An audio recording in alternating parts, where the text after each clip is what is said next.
2 años después de la firma de los acuerdos de paz, la Policía Nacional comenzaba a desmovilizarse y habían pasado tan solo 3 semanas de la toma de posesión del presidente Armando Calderón Sol, cuando se captaba en video uno de los hechos violentos más sonados en el país, el asalto al Banco de Comercio.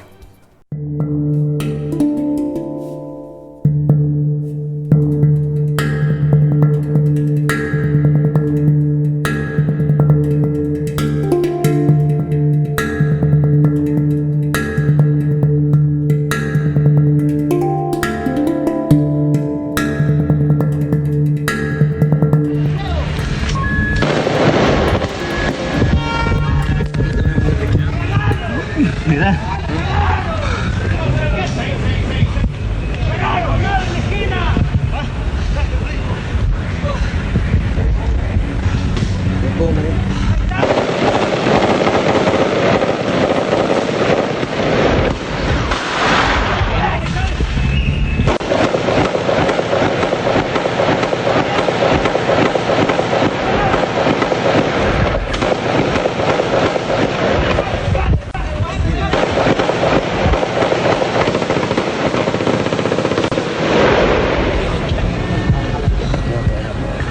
Nos encontramos con un fuerte tiroteo. Bajamos del carro, los tiramos a la acera y en ese tiempo esos arbustos estaban grandes, no se veía nada para allá. Y mi compañero me dijo, nos vamos a cruzar la calle, con precaución, pero lo vamos a hacer. Ok.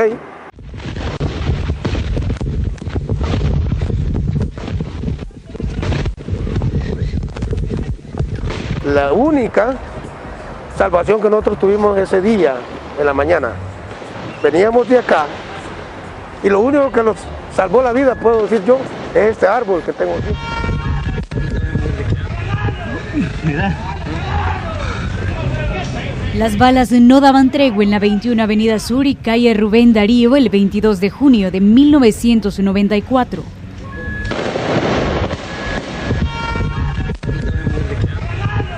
Mira. Unos minutos que fueron planeados durante meses por al menos 12 personas, supuestos miembros de la banda El Teniente, que se bajaron de 2 vehículos Toyota Corona a las 8:50 de la mañana con fusiles G3. 2 camionetas y un pickup por el lado este del banco. Llegaron a la puerta y fue cuando se armó más la balacera, porque esa persona que llegó a indicarles que pasaran a costa de lo que fuera. Unos dicen carabinas, el ruido que por ejemplo sale en el que se para enfrente de la puerta y dispara en ráfaga, ese es un G3, ¿verdad? Y el que también dispara cuando solo pone el fusil en la puerta y lo levanta, es un G3 también. Se ve también un M16 y la gente dice que son carabinas. Sí, carabina es el término genérico, ¿verdad? Pero son fusilería de uso militar. Y se enfrentaban contra un grupo de seguridad privada que se rehusaba a entregar millones de colones resguardados en este vehículo blindado con suministros al Banco de Comercio antes que sus puertas abrieran. La persona que tenía el botín, porque era un camión blindado que había venido a dejar remesa al banco, había quedado al otro lado del edificio, en fuego cruzado. Entonces, empieza a disparar la seguridad del banco de adentro para afuera y él quedó en fuego cruzado.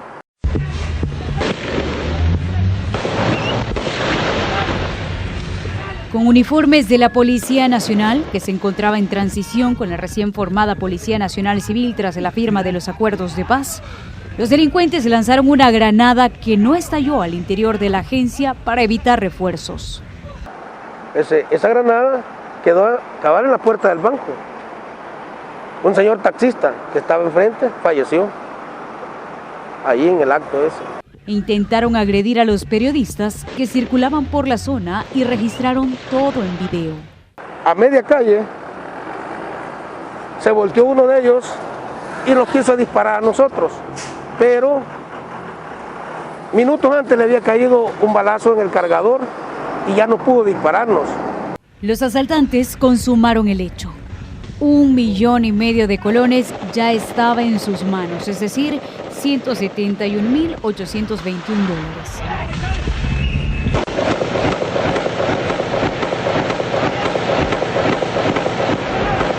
Dejando 4 fallecidos y huyendo de la escena sin aún presencia de la Policía Nacional Civil, a pesar de los múltiples llamados de emergencias de personas de los alrededores. Jamás vino la policía inmediatamente. Solo me acuerdo que como a los 15, 20 minutos, 30 minutos, resultaron unos policías en sentido contrario, de allá para acá, que venían en moto. Eso fue todo. De ahí, pero ya las personas que cometieron el hecho ya se habían ido. Los nombres de los asesinados, empleados de la empresa de protección de valores, fueron identificados como Carlos Antonio Peñate Rivera, José Rogelio Peñate y Juan José de León. Además, Walter Ernesto Rodesno, un mecánico que laboraba en un taller cercano de apenas 18 años de edad. No tiene explicación, pues, porque puede ser un familiar suyo que está ahí tirado en la calle, que le cayó un balazo circunstancialmente, como la persona, el mecánico que falleció ahí, que tal vez pasando iba. Además de múltiples pérdidas para la agencia bancaria. La frágil PNC debía iniciar con las investigaciones y dar respuesta a un nuevo gobierno encabezado por Armando Calderón Sol, que apenas tenía 3 semanas de tomar posesión. Y aquí habían varias cosas. Porque lo que sucede es que como cuerpo de seguridad saliente había una gran cantidad de desconfianza de sus investigadores, que ellos descansaban en 2 unidades, que era la unidad de hechos delictivos, la UHD, y la otra la unidad ejecutiva antinarcotráfico, que era la UEA. Con una fuerte presión social sobre sus hombros, el Ejecutivo debía mostrar que era capaz de instaurar el orden en un país que 2 años atrás había firmado la paz, luego de 12 años de guerra civil, pero que estaba sumergido en la violencia con múltiples secuestros y asaltos, siendo este el más violento hasta la fecha. Es que inmediatamente lo capturan a él. El proceso de desmovilización de la Policía Nacional, que estaba programado para hacerlo en el transcurso del año 94, inmediatamente que el detenido destituyen a todos los policías nacionales y cierran la Policía Nacional. Desmovilizan de una vez. Todo había quedado documentado en el video. El tipo de armas, el perfil de los asaltantes, la hora y la forma de operar. Aparentemente serviría de prueba y en ese momento para buscar a los responsables. Ya fue cuestión de anotar, de levantar apuntes y todo eso. No le puedo decir quiénes fueron, no puedo decir, o sea, porque no me consta, porque quedó grabado, pero jamás se agarró un video de prueba. Entre los heridos se encontraban 2 sospechosos, Héctor Granados y Eduardo Castro Polanco, piezas clave para las autoridades en un rompecabezas que apenas se comenzaba a armar, pero que quedaron en libertad más adelante ante la falta de pruebas. Los indicios también señalaban al Chele Papaya como el principal responsable del ataque, de quien, por cierto, nunca se reportó su detención ni se determinó su verdadera identidad, pero que obligó a las autoridades a la captura del teniente Rafael Coreas Orellana, miembro de la Policía Nacional, por su parecido físico. Ahora, la estructura de cómo se presenta el caso es muy interesante. Al primero que toman posesión era al teniente Coreas. ¿Por qué? Que lo capturan, porque resulta ser que, según lo que decía la gente, a él le decían el Chele Papaya. La persona que fue detenida tenía su corte de cabello completo. Y la persona que participó en el hecho no tenía el cabello completo. Por ejemplo, lo que nosotros conocemos como patillas, no las tenía. Entonces era imposible que en el término de 2 días que fue capturado, él tuviera un corte de pelo distinto. Fueron 2 vehículos los que se extrajeron del lago de Ilopango en la zona conocida como Chanmico, ambos perforados por balas y con armas en su interior. Como a los 2 o 3 días, al siguiente día, 3 días, apareció un pick-up de los que supuestamente habían participado en este hecho en las aguas del lago de Ilopango. Sustrajeron ese pick-up. Mientras que en San Marcos, al interior de un taller de mecánica fueron ubicados varios uniformes militares, insignias y armas. A casi un mes, el 18 de julio se lograba un avance importante con la captura de Gonzalo Alberto Salmerón, a quien se le encontraron 139.700 colones que estaban escondidos en 2 parlantes al interior de su vivienda, y también José Antonio Andrade. Descansando en mi casa estaba cuando de repente la policía llegó a uno de los pasajes donde yo vivía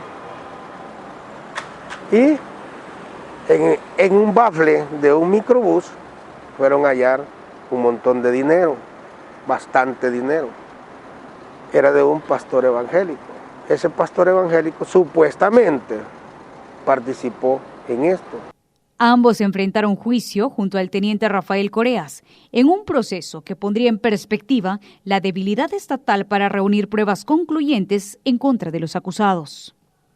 Con capacidad para eso, el laboratorio había sido el que se heredó de la Policía Nacional y ese no estaba bien equipado. Estaba equipado como para hacer cualquier investigación lo más superflua posible. Por razones, ¿verdad? Que así se podían ocultar cosas. El elemento único por el cual fue detenido, que fue por un parecido. Eso se sostuvo siempre, que se parecía. Pero el hecho de tener un parecido no puede ser una condición para considerar a una persona culpable o que una persona ha participado en un hecho punible. Y dejaría a otros fuera de la cancha por las nulas garantías de protección para los testigos. Es más, yo me fui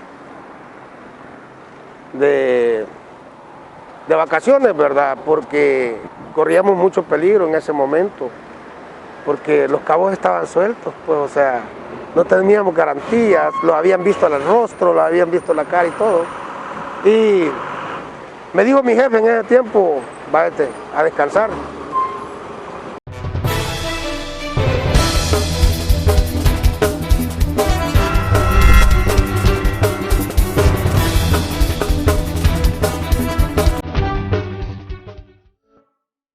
Respeto, solidaridad, inclusión, igualdad.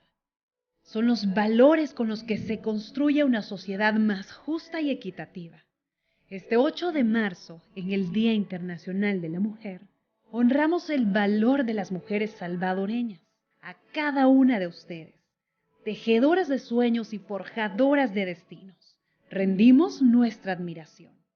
Junto a ustedes, seguiremos construyendo un país con más oportunidades para que todas brillen con igual intensidad.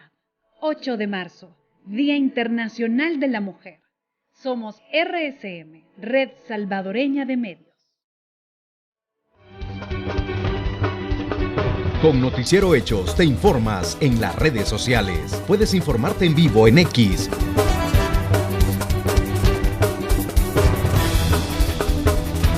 Facebook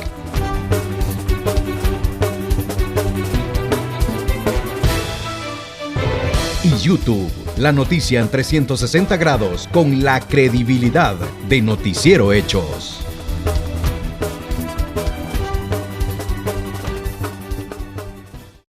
No se pierdan el próximo domingo a partir de las 8:30 de la noche al sur de la frontera por Canal 12. Entre otras informaciones, hablaremos sobre la Corte Suprema que ha congelado la ley de Texas que permite a la policía arrestar a inmigrantes. Además, programa de movilidad laboral en El Salvador junto a USAID busca contratar. Venezuela y Honduras encabezan lista de países con más migrantes en México. Y en Colombia, migrantes se arriesgan en embarcaciones ilegales pese a restricciones por el niño. Los detalles de estas y otras informaciones, todo lo relacionado con el fenómeno de la migración, los domingos a partir de las 8:30 de la noche por Canal 12. Los espero.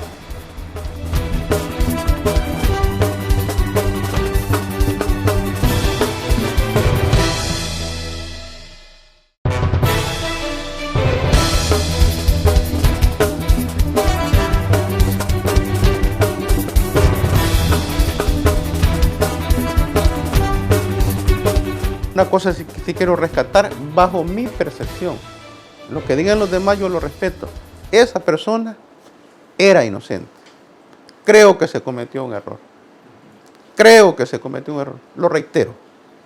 El caso más sonado en la década de los 90 se ventilaba en el Juzgado Segundo de lo Penal de San Salvador, ahora Segundo de Instrucción, y ponía en el ojo público a Manuel Chacón, un estudiante de la carrera de Derecho que ganó notoriedad con la defensa del principal acusado.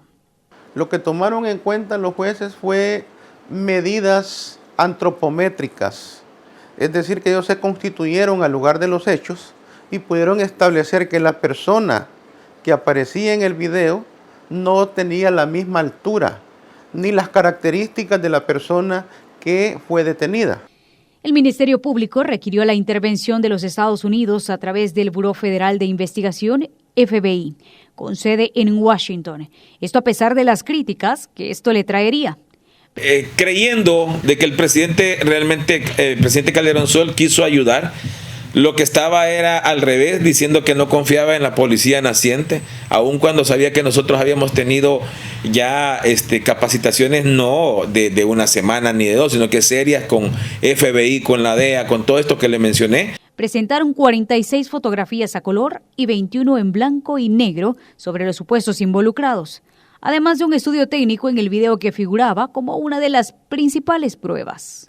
Analizaron los videos y concluyeron de que los videos eran extremadamente difusos y que no se podía establecer quiénes eran las personas que aparecían en el mismo.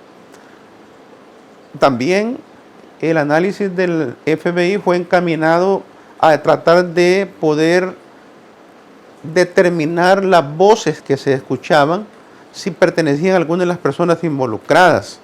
Y el informe del FBI fue que no eran audibles para tal.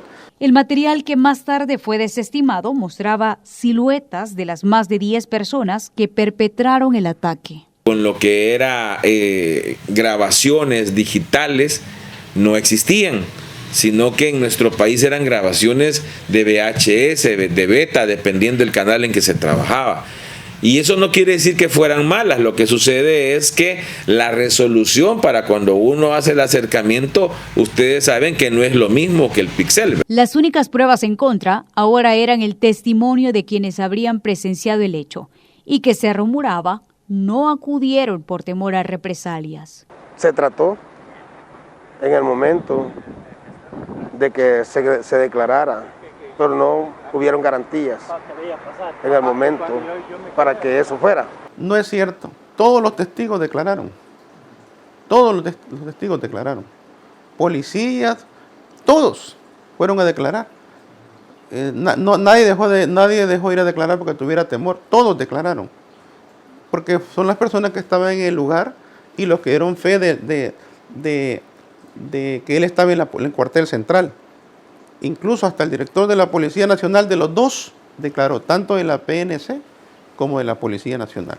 Declararon. Y realmente, porque es que no simplemente se fueron a los vehículos a hacer levantamientos de huellas, por ejemplo.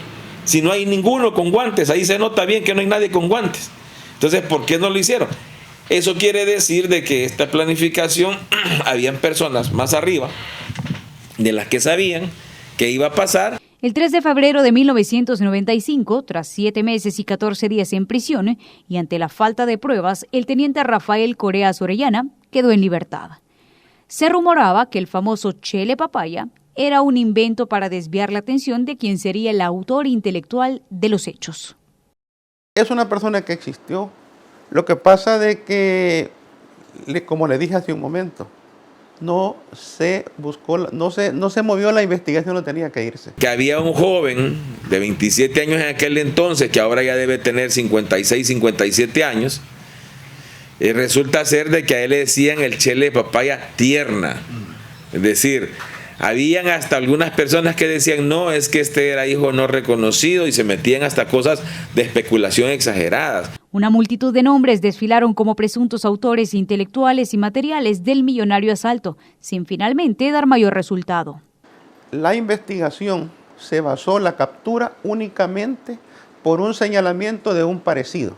Me parece a mí, bajo mi percepción, que se precipitaron. Pudieron haber llegado al fondo más de las cosas y no se llegó. Es más, uno de los culpables fue capturado y le encontraron el dinero. Y ahí estaba la línea de investigación para llegar a la verdad. Los dos últimos implicados en el caso admitieron haber recibido la suma de 140,000 colones, es decir, $16,000, y la promesa de visas de los Estados Unidos por su participación activa en el hecho. Da 166.666.66 para cada uno. Entonces quiere decir que de los 15, 14 recibieron 140 y el jefe recibió una gran cantidad mayor de aquel entonces, ¿verdad? Gonzalo Alberto Salmerón y José Antonio Andrade fueron condenados en 1999. Se les impuso pagar 20,000 colones, es decir, $2,285 en concepto de indemnización a familiares de cada uno de los fallecidos. 5,000 colones, es decir, $571.42 a un herido, y 21,000 colones, es decir, $2,400 al banco por daños materiales. Ya no quisieron profundizar allá porque era buscar una tesis contraria a lo que se había iniciado. Eso sucede en muchos casos.